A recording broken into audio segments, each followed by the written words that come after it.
Good evening class. आज हम start करने जा रहे हैं chapter number 3 which is pair of linear equation in two variables.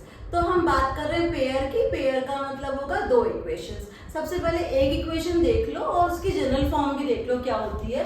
तो general form of equation is ax plus by plus c is equal to 0, जिसमें x का coefficient a है, y का कोफिशिएंट b है और ये कांस्टेंट है c। अब इसे टू वेरिएबल क्यों कहते हैं? बिकॉज इसमें एक x है और एक y है। और वेरिएबल वर्ड का मतलब होता है कि इसमें आप वैल्यूज को वैरी करा सकते हैं, मतलब कोई भी वैल्यू इसमें डाल सकते हैं।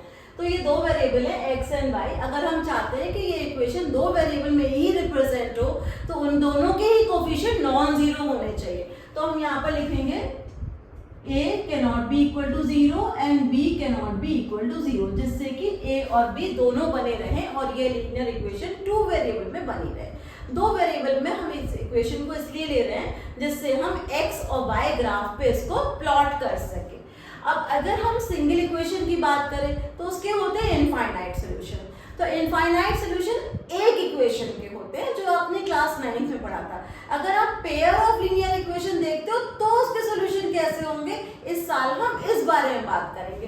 तो आपने अगर एक इक्वेशन लिखी है और उसके साथ दूसरा पेयर बनाना चाहते हो तो इसके कोफिशिएंट की नंबरिंग कर दो, a1 b1 c1। तो ये एक इक्वेशन हो गई। दूसरी इक्वेशन में आप करो a2x b2y plus c2 is equal to 0। तो ये दूसरी इक्वेशन हो गई।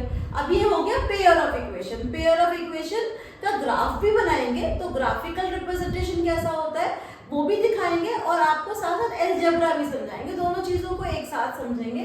तो एक चार्ट बना रहे हैं, उसमें देखो कि क्या क्या पॉसिबिलिटी हो सकती है।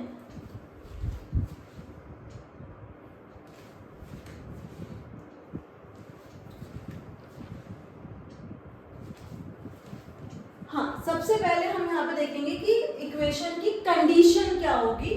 कंडीशन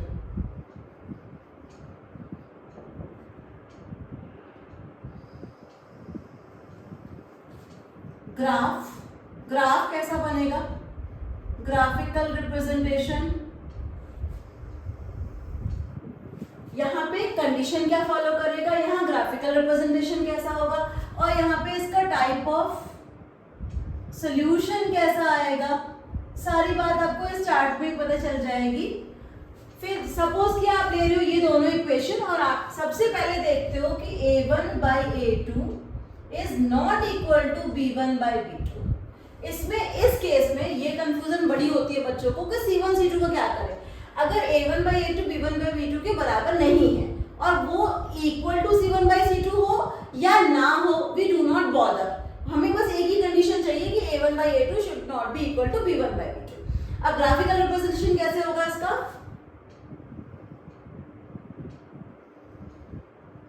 क्या दिख रही है आपको ये intersecting line, they are intersecting at one place. अगर वन प्लेस पे है तो टाइप ऑफ सॉल्यूशन में हम क्या लिखने वाले हैं, इसका यूनिक सॉल्यूशन। ये हो गया इसका यूनिक सॉल्यूशन। और अगर एक या एक से ज्यादा सॉल्यूशंस होते हैं तो हम उस इक्वेशन को कंसिस्टेंट कहते हैं। तो हम यहाँ पर लिखेंगे इक्वेशंस, यहाँ पे कंसिस्टेंट। आपको मैं इसका एग्जांपल भी दिखाती हूँ, क्या कर सकते हो। आपको इस कंडीशन में डालना है बस सच दैट कोई भी इक्वेशन लिख लो। सपोज हमने लिख लिया, यहाँ पे एग्जांपल लिख लो। सपोज सिंपल सी ले लो कोई x plus Y plus 3 is equal to 0। एक वेरी सिंपल इक्वेशन ले लो, x plus Y plus 3 is equal to 0। अब क्या करो कि कोई ऐसे कोफिशिएंट डालो दूसरे में कि a1 by a2 b1 b2 के बराबर ना हो।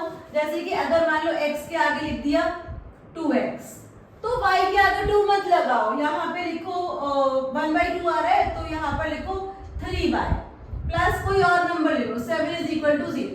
अब आपका यहाँ पे 1/2 इज नॉट इक्वल टू 1/3 है, इसलिए ये कहलाएगा यूनिक सॉल्यूशन। उसका ग्राफ बनाएंगे तो हमें ऐसा दिखाई देगा कि एक जगह पर इंटरसेक्ट कर रहा है। तो ये हो गया यूनिक सॉल्यूशन और यहाँ पे लिख दिया कंसिस्टेंट और इसको यूनिक सॉल्यूशन को यहाँ पे दिखा देंगे कि ये है इंटरसेक्टिंग लाइंस। अब आते हैं सेकंड टाइप के ऊपर।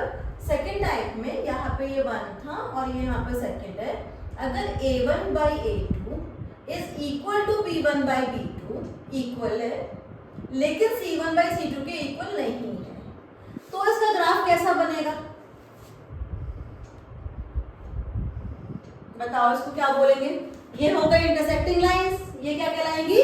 Parallel line. पैरेलल लाइन तो कभी मीट नहीं करती, दे नेवर मीट। हम यहाँ पर लिखेंगे they are having no solution, जब मीट ही नहीं करना तो। और कंसिस्टेंट भी नहीं है, ये क्या है? ये इनकंसिस्टेंट। ऐसे इक्वेशन का एग्जांपल लेने के लिए भी पहली इक्वेशन वही ले लो, x + y + 3 = 0। लेकिन दूसरी लाइन के लिए आपको बोला गया है कि A1 by A2 B1 by B2 के बराबर होना चाहिए। तो तुम ऐसा करो, फर्स्ट को और सेकंड को किसी को 2 से मल्टीप्लाई कर लो, 2 से कर लो, 3 से कर लो, कोई भी एक नंबर पकड़ लो, उससे मल्टीप्लाई कर लो। तो सपोज मैंने 2 से कर लिया, 2x + 2y, लेकिन कांस्टेंट को 2 से मत करो, तो 3 की जगह यहाँ पे 7 लिख लो। सपोज मैं 2 से करती तो 6 आता, 6 हटा दिया, 6 नहीं लिखा, तो यहाँ पर 0 आ गया। अब 1/2 और 1/2 तो इक्वल हो जाएगा, लेकिन 3/7 इक्वल नहीं होगा। तो ये हमने सेम कंडीशन को फॉलो करा दिया। और लाइंस कैसे दिख रही हैं? Parallel lines.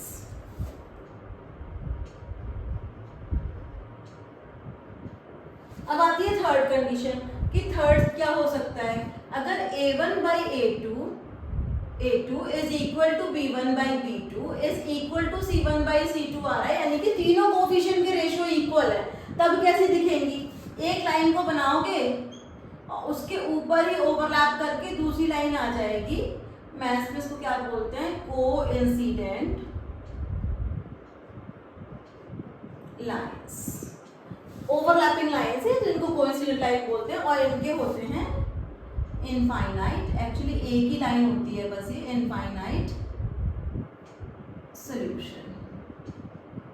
इसको भी माना जाएगा कंसिस्टेंट, एक या ज्यादा उससे फर्क नहीं पड़ता, दोनों को ही कंसिस्टेंट कहा जाता है, और इसको इनकंसिस्टेंट कहते हैं। और एक बात और जो बहुत बहुत इंपॉर्टेंट है, एनसीईआरटी में छुपी हुई एक लाइन लिखी है, भूल जाओगे देखना तो एग्जाम में वही इक्वेशन आ जाएगी और उस पर पूछा होगा कि डिपेंडेंट इक्वेशंस क्या होती हैं।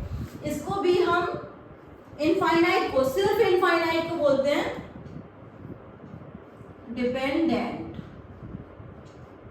दे are dependent on each other. अब इसको कैसे बनाना है? इक्वेशन वही ले लो, x + y + 3। एक नंबर पकड़ो कोई सा भी और सबको मल्टीप्लाई कर दो उसी से, यानी कि 1 2 3 सबको मल्टीप्लाई कर दो। तो मैंने इस बार ले लिया 7, तो 7x + 7y 7 × 21 हो गया 0। अब अगर इसके रेशियो लेने बैठोगे तो 1/7 1/7 और ये भी 1/7 ही होगा। तो आप ये तीनों टाइप देख लो कि अगर आपने जनरल फॉर्म लिख ली है तो आपका ग्राफिकल रिप्रेजेंटेशन कैसा कैसा होगा? यूनिक सॉल्यूशन यानी कि intersecting line, parallel line and coincident line. ये सब आपको अगर समझ में आ जा रहा है तो आपकी सेकंड एक्सरसाइज आराम से हो जाएगी। तो पहले ये सीख लो और उसके बाद हम करेंगे second exercise. So I hope this is clear to you. So this is the introduction of the pair of linear equation in 2 variable. अगर आपको ये समझ आ गया है तो हम नेक्स्ट वीडियो में आपकी सेकंड एक्सरसाइज करेंगे। All the best, keep practising.